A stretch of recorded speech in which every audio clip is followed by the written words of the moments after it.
This is the MGTOW Infinium here with another Infinium short take. This Infinium short take is entitled The Stripping Effect of the Wall, which is Beyond Defeat. My brothers, we all know as a community of MGTOW men that the philosophy helps us to reclaim time which we formerly lost by doing things like simping. More importantly, each of us who are MGTOW men are, on a daily basis, discovering the broadening of our tents and fields, so to speak, in terms of our freedom. It is because of the aforementioned that we MGTOW men do not and will not face the shock and awe effects of the wall which is beyond defeat. As well, our freedom only adds to our lives instead of negatively stripping from our lives. This is because the MGTOW philosophy positively strips what is negative in our lives. As a result, even an elderly MGTOW man has great power because of his ability to live his life in peace and freedom. For women, it is a vastly different story because they are the ones who are deeply affected by the wall and the consequential shock and awe effects of being defeated by the wall.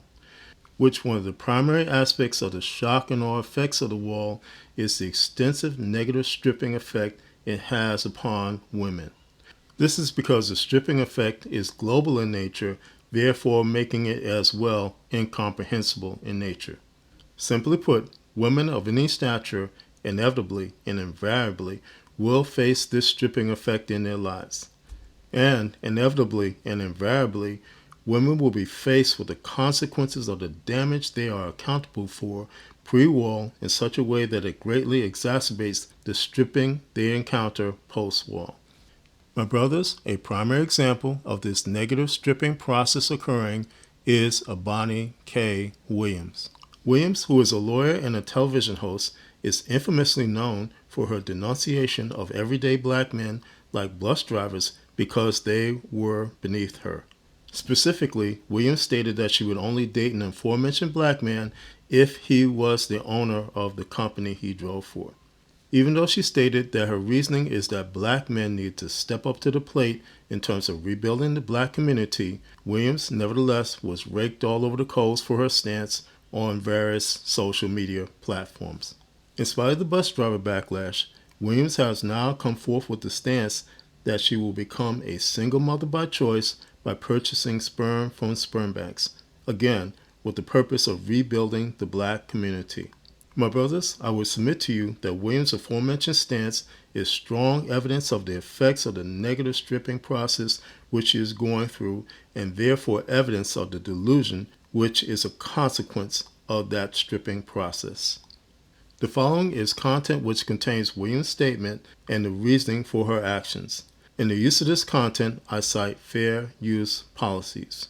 Here now is the content. Black women are availing ourselves to all of the options that our hard work and circumstances currently afford us. And that means that single motherhood by choice is going to be an option that more and more black women consider and even exercise. So anybody that's in their feelings about that can go ahead and start to process right now. Because black women that have the privilege to embark upon this expensive and oftentimes lengthy process will increasingly decide to forego marriages and partnerships that do not serve us and that are not in our best interests. And now that bypassing those insufficient relationships does not have to come at the expense of motherhood, well, frankly, it's a whole new world. A world in which black women are no longer subject to the desperation of being chose, because now we get to do the choosing. And as we choose, we do have to contend with the reality of a dismally small supply of black sperm. Because most black women on this journey, we want to create children that look like us and that look like our families, and that means we want black sperm. And as we heard from Reese Brooks, it's the definition of slim pickings, and sometimes that means compromising on this aspect of your journey. Now, I am extremely fortunate that I was able to secure 2 vials of black sperm from California Cryobank when I embarked on this part of my journey last fall. But I do know that I am an outlier. So I've got 2 concrete tips for single black women who think this may be an option, either now or maybe later. Number 1, please check out Reproductive Village. It's a new black-owned cryobank, and it's designed to help with this shortage of black sperm. It's set to open its doors in D.C. later this year, and it will also have drop-off locations in Atlanta and Houston, Texas. And number 2, be proactive. I say go ahead and start looking right now for desirable black sperm. You register with all 4 of the big cryobanks, and this includes California Cryobank, which I used, Seattle Sperm Bank, Fairfax Cryobank, and Zytex. Then you can scan the current options for black sperm. And if you see some sperm that you like, I suggest go ahead and buying at least 2 vials right now. Even if you do not intend to use them anytime soon, trust me, it's better to have them than to be without them when the time comes. And listen, if you never need them for whatever reason, what a wonderful gift to give to a friend or a sorority sister in need.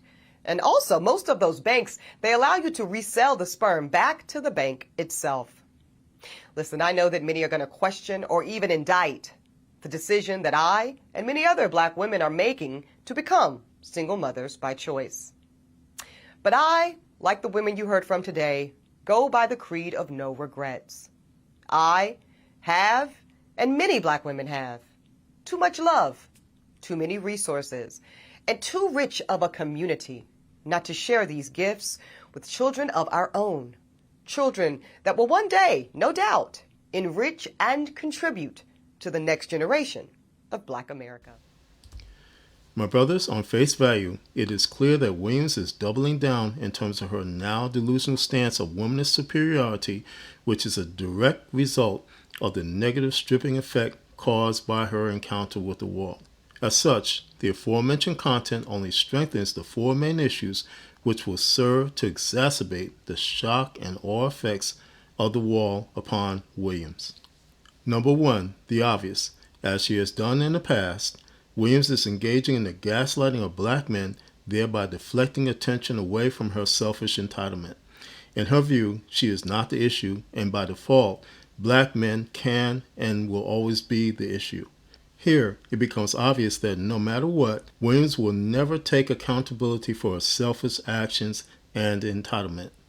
Number 2, the not so obvious. Williams also engages in a form of reverse counterflow logic. Unlike gaslighting, which is basically a form of deflection, reverse counterflow logic employs the use of 2 opposing poles and a center point. What this tactic does is drive the thinking processes back and forth between the 2 opposing poles in an effort to find the answers to a problem. As the aforementioned happens, the injection of doubts about the 2 opposing poles causes the thinking processes to bounce back and forth until it is clear that the issues cannot be resolved by the opposing poles. This leaves the only option possible, the center point. In this case, the opposing poles are the issues with black men, the issues with the black community being rebuilt, and Williams being the center point between the 2 poles. In other words, her declaration of single motherhood by choice via a black man's seed, which she obtained from a sperm bank, becomes then the center point and the ultimate answer to the issues faced by the black community, and in Williams' case, becomes a futile way of adding value in an effort to stop the stripping process which is occurring in her life. Number 3, the incomprehensible. Whether women are rich like Williams or just ordinary, the most destructive effect of the stripping process is its incomprehensible nature. In every way possible, women find it incomprehensible that things like their beauty, childbearing capacities, power, influence, etc. can be stripped away from them seemingly overnight. What makes the aforementioned even worse is the pre-war actions of women like Williams, because it is at this point where the reap what you sow factor becomes an active component in the incomprehensible. Like Williams being rejected by black male bus drivers who would rather live their lives in peace without having to contend with her lack of submission to them. Number 4, the despicable. The mere fact that Williams put forth the consideration that black male seed is nothing more than a commodity is in itself a further degradation of all men.